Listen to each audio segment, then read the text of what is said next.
Hey guys, today I'll be unboxing the OPPO A74 5G. Let's get started.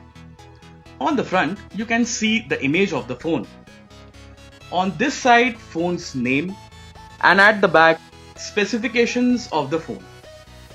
So you can slide the box like this. Let's open the box and find out what we get inside. So you can see this lid inside the box, and in the lid there is SIM ejector tool.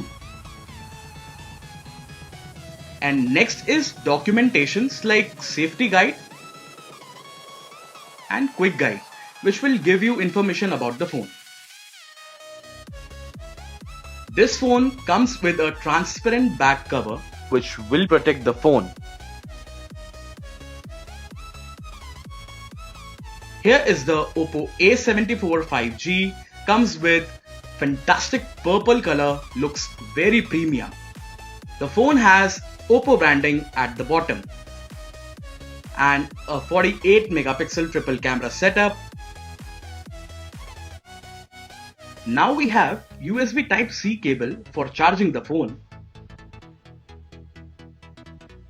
And here is the 2-pin wall charger which supports 18 watts of fast charging.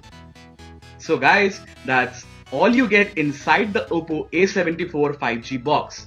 Thank you so much for watching this video.